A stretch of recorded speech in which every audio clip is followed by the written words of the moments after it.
joulun lähestyminen tietää kahta asiaa. Ensinnäkin tietysti joulukalenteria. Ja tänään meillä on, viime vuonna taisi olla Pikachu-joulukalenteri unboxingissa Finnairilla, ja tällä kertaa on sitten ajankohtainen Super Mario Bros. Movie-kalenteri. Taitaa olla suklaakalenteri. Pistetään paketti auki ja katsotaan miltä maistuu. Ja taisi olla niin, että hintaahan tällä oli vain vaivainen 2,5 euroa suurin piirtein. Ja näitä ainakin nimeltä mainitsemattomasta saksalaisesta elintarvikekaupasta saa. Siitä saatiin muovit irti, ei ole nyt mitään muita fyysisen median bonuksia mukana, ei mitään ohjekirjaa, mitään muuta. Itse asiassa täällä saattaa olla katsotaan takapuoli, täällä on pari kuvaa näistä hahmosta, siinä on Peach, Mario ja Toad, ja sitten lukikohan tässä yhteyttä, minkäs makuusta suklaata tämä on. Täällä on, tuossa itse asiassa lukee joulukalenterin sisältö, 24 maitosuklaakuviota. 75 grammaa, että mennään sillä. No aloitan tästä vaikka luukku 2.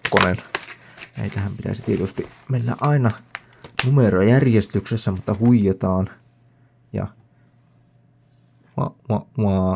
mietin, että tuleekohan siitä nyt Mario-kuvaa vai ei, mutta se tuli ihan, onko tämä lentokone? On kyllä mielenkiintoisen muotoinen lentokone.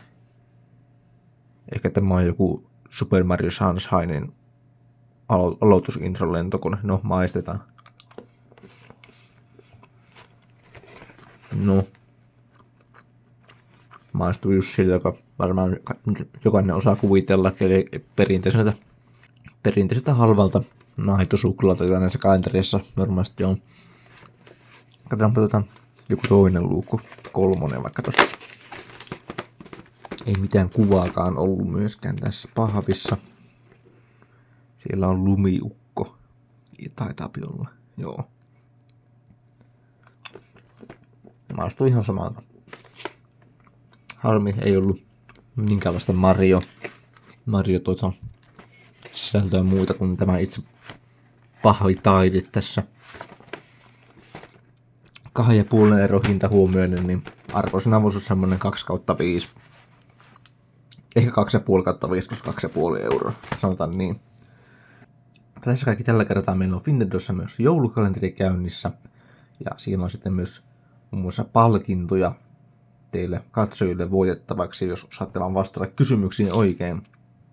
Joten muistakaa tsekkailla ne. Mutta kiitos seurasta, heipä hei.